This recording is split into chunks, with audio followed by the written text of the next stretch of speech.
12월 8일 월요일 오늘의 예배를 시작하겠습니다. 사도신경 하심으로 우리의 신앙을 고백하겠습니다.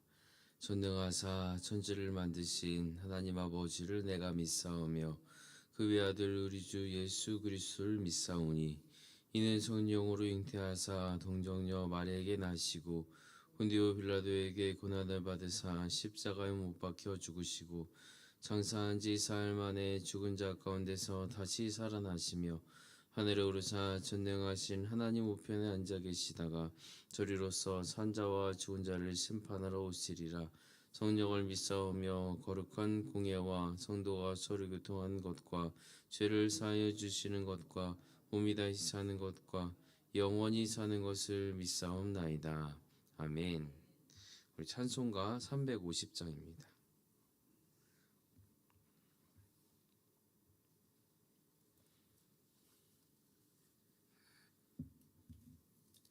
350장입니다.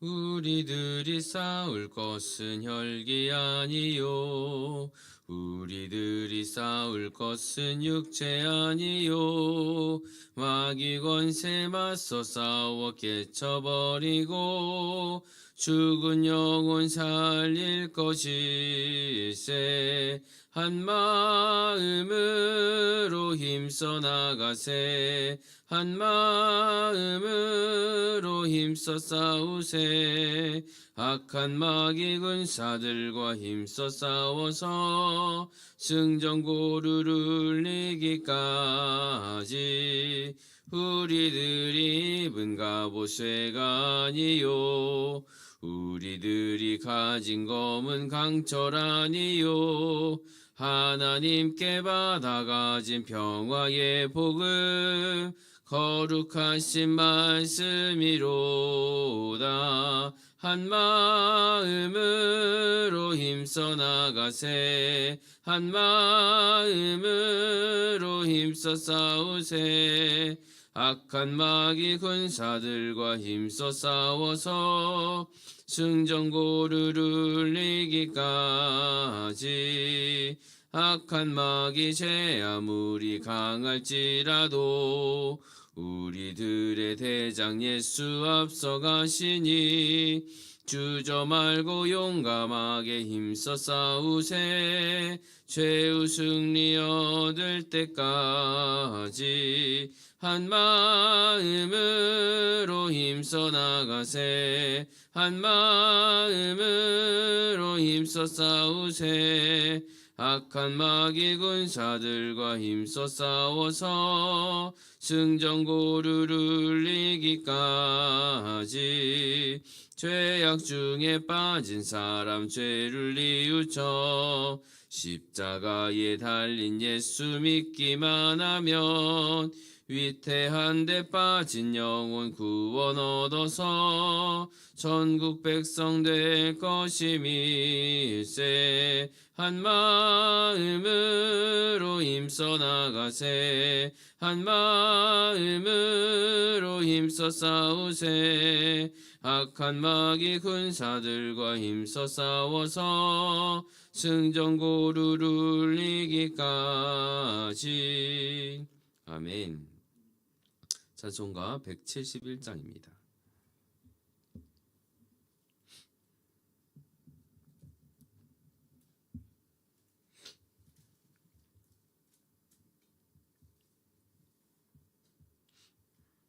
찬송가 171장입니다.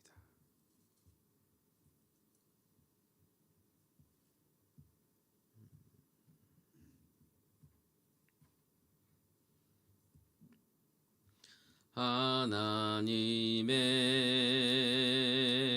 독생자 예수 날 위하여 오시었네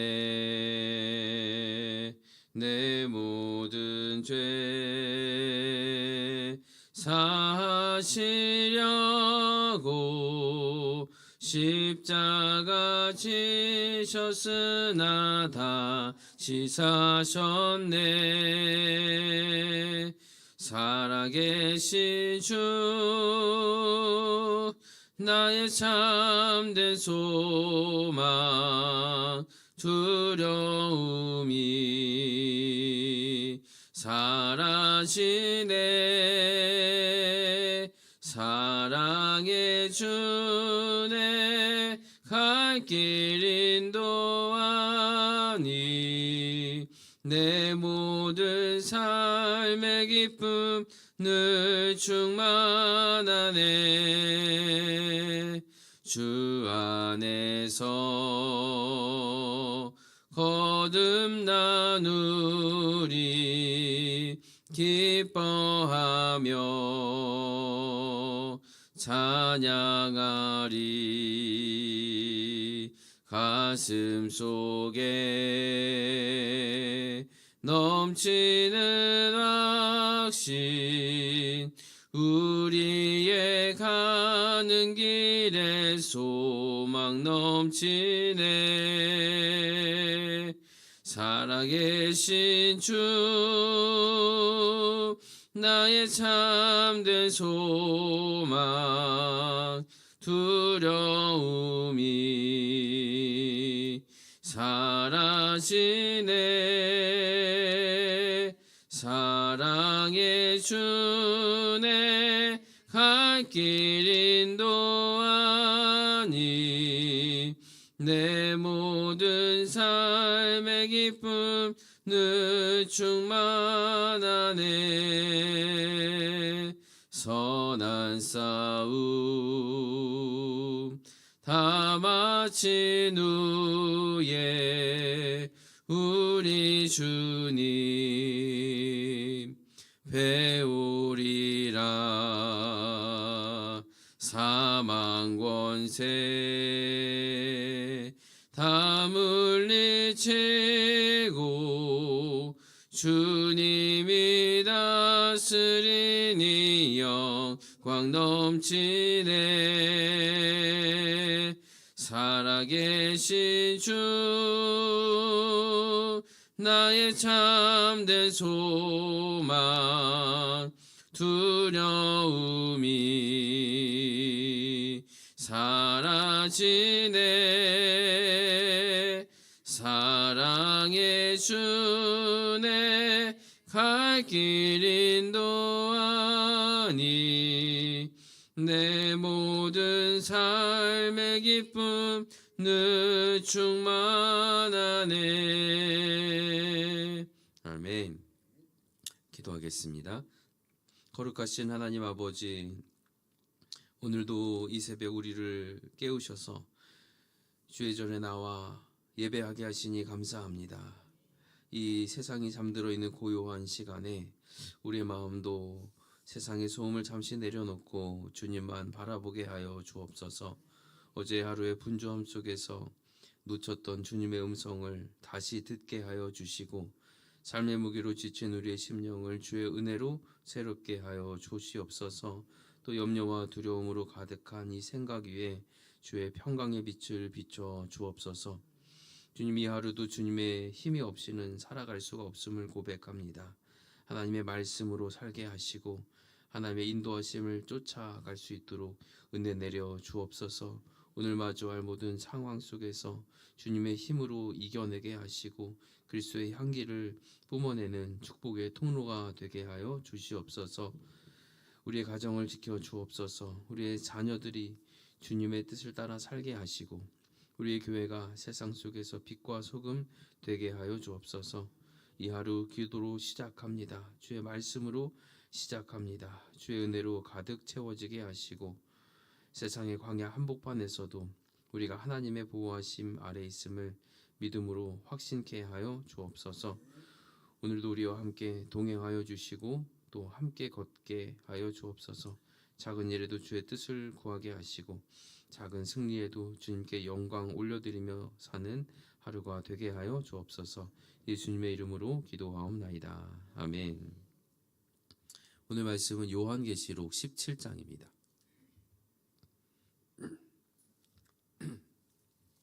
요한계시록 17장 1절에서 8절까지의 말씀입니다.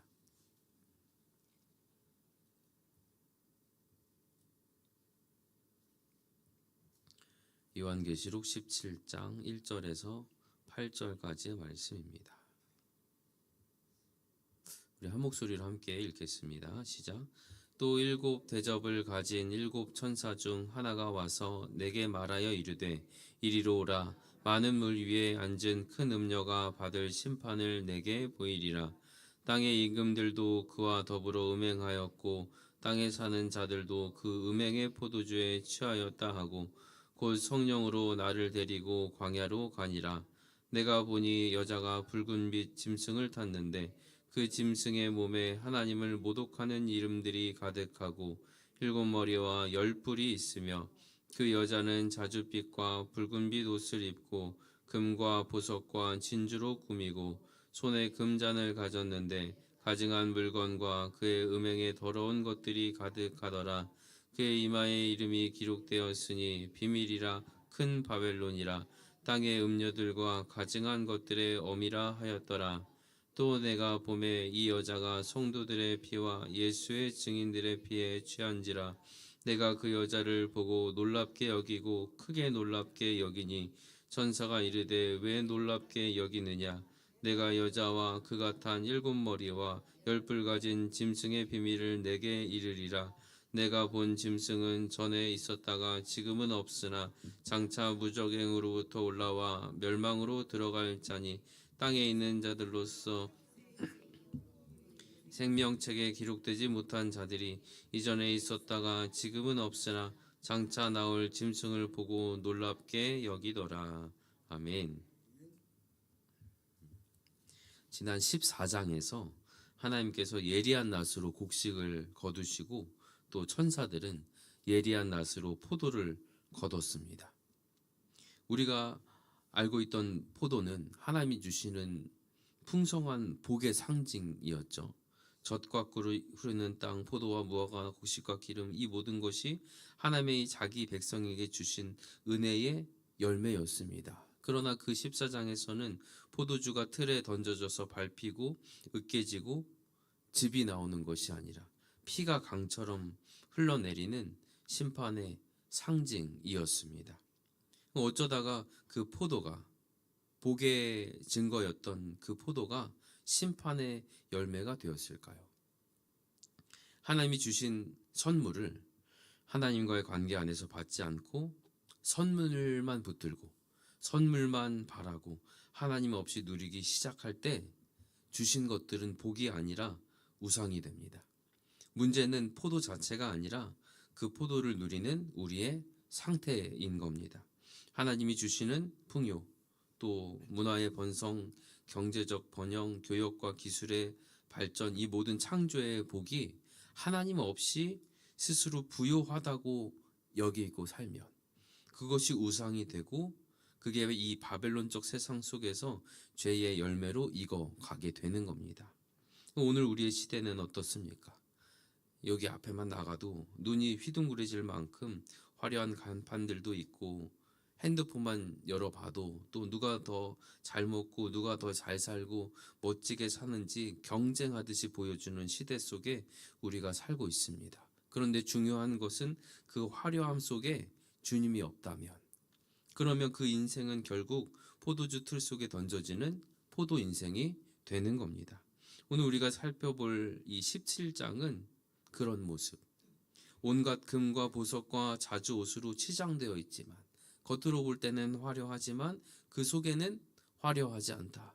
그 속에는 금이 없다. 그 속에는 음행과 우상 숭배와 폭력과 핍박으로 가득한 큰 바벨론의 실체를 보여주고 있습니다. 오늘 이 말씀을 살피면서 세상의 화려함을 넘어서서 그 겉에 현혹되지 않고 하나님의 진리를 보는 눈을 갖기를 원합니다.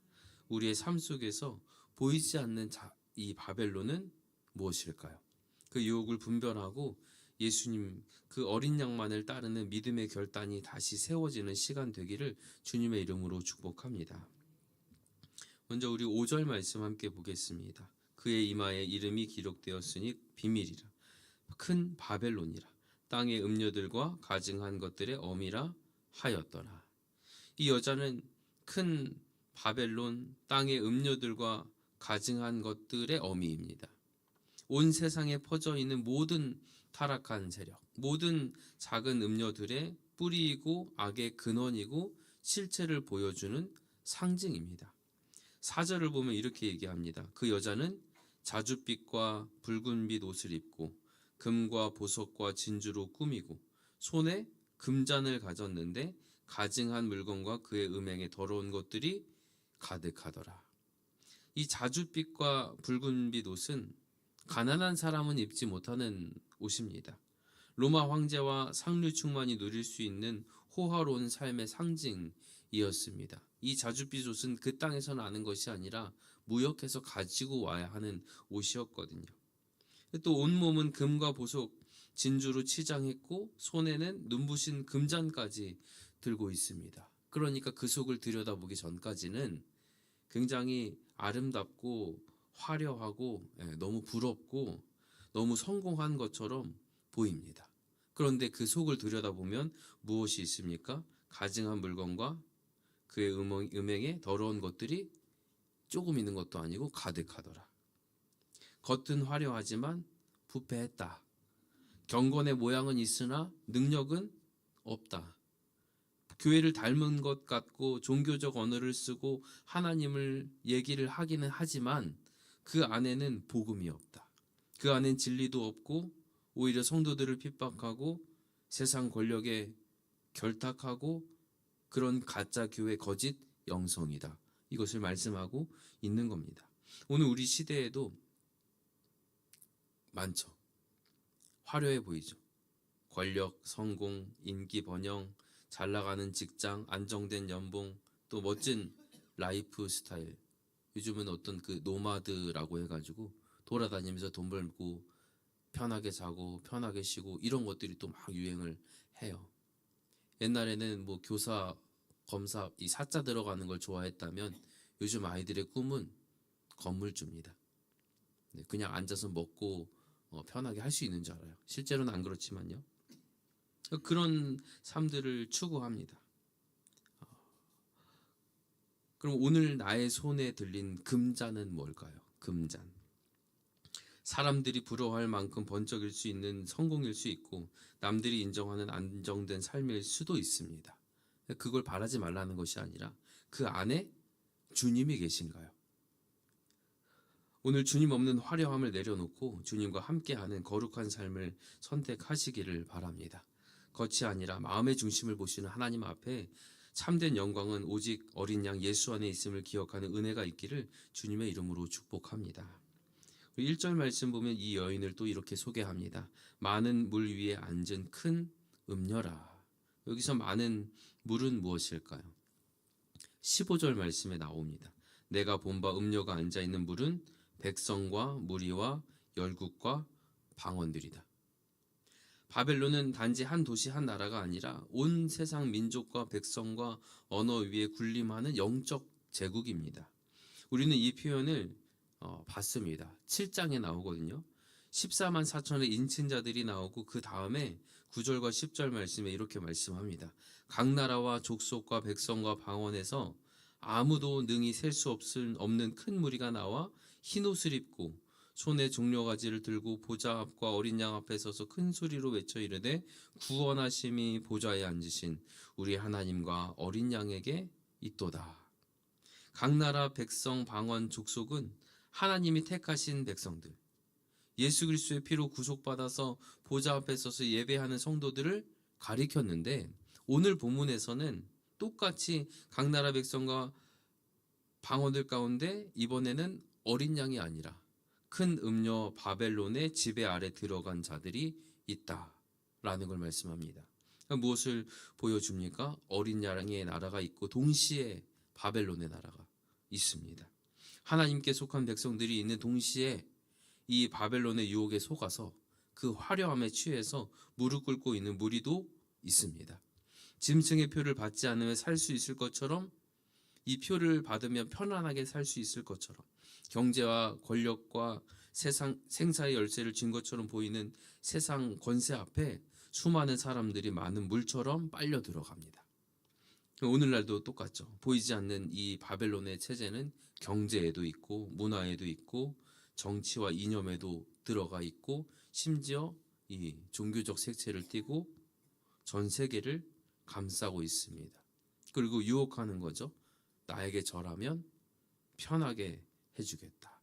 나를 따르면 더 잘 먹고 더 잘 살 수 있다. 그때 어린 양의 백성은 말씀으로 끊어내야 할 줄로 믿습니다. 오늘도 하나님의 말씀으로 분별하고 예수 그리스도의 진리 위에 굳건히 서는 선택을 하시기를 바랍니다.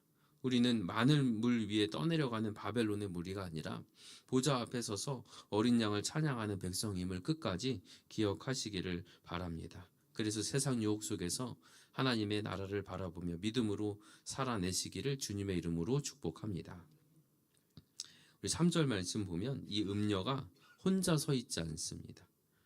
붉은 짐승을 타고 있습니다.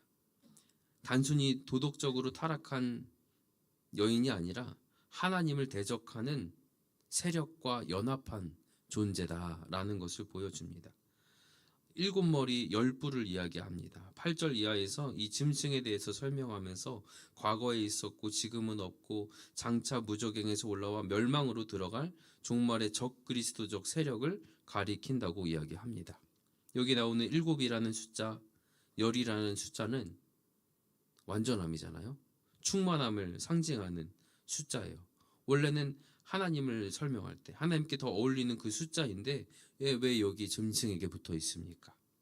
악을 행하는 데 있어서만큼은 완전하고 충만하다. 하나님의 뜻을 행하는 데 있어서는 모자라고 부족하지만 악을 행하고 하나님을 대적하는 일에는 놀랄 만큼 치밀하고 완전하고 총동하는 세력이 바로 이 바벨론 붉은 짐승의 연합입니다. 그래서 8절에 보면 이 짐승은 전에 있었다가 지금 없으나 장차 무저갱으로부터 올라와 멸망으로 들어갈 자. 악의 세력은 역사 속에 반복적으로 등장하지만 결국은 멸망할 운명이다. 마치 로마 제국처럼 강력해 보이지만 하나님께서 정하신 때가 되면 한순간에 무너질 것임을 말씀하고 있는 겁니다. 그리고 6절은 이 연합체의 본질을 설명합니다. 이 여자가 성도들의 피와 예수의 증인들의 피에 취했다. 여기서 취하다라는 표현은 단순히 피를 흘렸다는 게 아니라 피를 즐기고 기뻐한다. 이런 의미입니다. 단순한 박해가 아니라 의도적인 말살과 경멸과 그 자체를 즐기는 악의 모습을 설명하고 있습니다. 이 장면은 초대교회를 떠올리게 합니다. 초대교회 성도들이 실제로 겪었던 로마 제국의 박해죠. 네로 황제 시절에 그리스도인들이 잔인하게 죽었습니다. 기름을 뿌려서 기름에 적셔서 횃불로 태워 죽이고 사자밥으로 만들고 콜로세움에서 조롱당했습니다. 그렇게 믿는 사람들이 죽어갔어요. 하지만 요한계시록 18장에 따르면 그렇게 견고하고 무너지지 않을 것 같았던 바벨론이 한시간에 무너졌다. 선언됩니다. 세상에 보이는 이 화려함 오래 지속될 것처럼 보입니다. 진리를 짓밟고 믿음을 조롱하고 하나님 없는 문명을 계속 건설하는 이 짐승과 은녀의 연합은 막강해 보이지만 하나님은 그냥 두지 않으신다. 악은 번성해 보이지만 그 종말은 정해져 있습니다. 말씀을 정리합니다. 큰 음녀 바벨론은 그때만 있었던 것이 아니라 지금도 존재합니다. 근데 계속해서 형태를 바꿔서 완벽함으로 존재합니다. 때로는 세속주의 옷을 입고 때로는 성공과 번영 신앙의 옷을 입고 때로는 종교적 언어와 화려한 예배 형식을 입고 우리에게 다가옵니다. 겉으로 보기에는 화려하고 멋있어 보이지만 그 안에는 예수님이 없습니다. 회개가 없고 거룩이 없습니다. 오직 자기를 위로하러 가고 자기의 마음을 채워주러 가고 자기 숭배를 하러 갑니다. 하나님은 자기 백성이 이 바벨론의 실체를 보게 하십니다. 그 이유는 하나죠. 우리가 그 유혹에 빠지지 않도록 그 많은 물에 휩쓸려 가지 않도록 깨어서 어린 양 편에 서도록 하시기 위함입니다. 우리는 지금 바벨론과 같은 세상에 속한 자입니까? 아니면 어린 양의 신부로 준비된 자입니까? 우리는 짐승의 권세에 놀라고 두려워하는 자입니까? 아니면 하늘 보좌에 앉으신 주님의 다스리심을 신뢰하는 자입니까? 우리 모두는 생명책에 기록된 자들임을 믿으시길 바랍니다. 그래서 그 화려함에 속지 마세요. 금잔에 취하지도 마세요. 작은 바벨론을 마음에 품고 살지 마시기를 바랍니다. 교회는 바벨론이 그 모든 힘과 수단을 동원해서 악을 퍼뜨리듯이 우리도 복음 들고 예수의 사랑 들고 각 나라 백성과 방황 가운데 나아가서 예수 그리스도의 보혈과 십자가를 전해야 하는 사명이 있습니다. 세상의 도성 바벨론이 있는 동시에 하나님의 도성 새 예루살렘이 있습니다. 우리는 여기가 아니고 여기죠. 바벨론이 무너질 때 세상은 통곡하겠지만 우리는 두려워하지 않고 하나님의 의로우신 심판과 어린 양의 승리를 찬양할 것입니다. 오늘도 우리가 서 있는 이 자리, 바벨론의 성이 아니라 어린 양이 서 계신 자리임을 기억하시기를 바랍니다. 그래서 어린 양의 피에 힘입어 승리하는 은혜가 있기를 축복합니다. 이 믿음의 고백으로 끝까지 어린 양 편에 서서 하나님 나라를 세워가는 우리 모두가 되기를, 또 그 하나님 나라의 백성으로 누리는 삶이 되시기를 주님의 이름으로 축원합니다. 아멘. 기도 제목을 드립니다. 세상의 화려함에 속지 않고 하나님 앞에서 진리를 따르게 하소서. 우리 삶에 숨어있는 작은 바벨론의 유혹을 말씀으로 분별하게 하소서. 짐승과 연합한 이 세상의 권세 앞에서도 예수의 증인으로 담대히 서게 하소서. 교회가 바벨론처럼 타협하지 않고 복음의 능력과 거룩함으로 세상을 섬기게 하소서. 무너질 세상의 영광이 아니라 새 예루살렘의 영원한 영광을 소망하며 오늘도 믿음으로 살게 하소서. 아멘. 기도하겠습니다.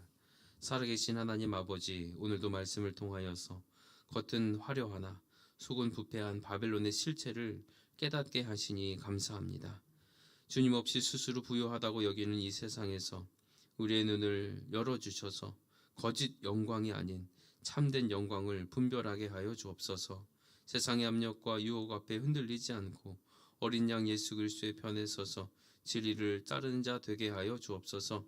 교회가 세상과 짝하지 않고 복음으로 이 땅을 변화시키는 하나님 나라의 도성 되게 하시고 우리 모두가 주님의 승리에 동참하는 믿음의 백성 되게 하여 주옵소서. 바벨론은 무너지지만 하나님 나라는 영원함을 믿습니다. 그 나라를 바라보며 오늘도 겸손과 거룩으로 승리하게 하여 주옵소서. 예수님의 이름으로 기도하옵나이다. 아멘. 이제는 우리 주 예수 그리스도의 은혜와 아버지 하나님의 다함없는 사랑과 성령 하나님의 감동감화 교통하심이 바벨론의 유혹을 분별하고 어린 양의 나라를 소망하며 세상의 화려함을 넘어 하나님의 말씀 위에 서고자 결단하는 모든 주의 백성들과 그 가정과 삶의 자리 위에 이제로부터 영원토록 함께 있을지어다. 아멘.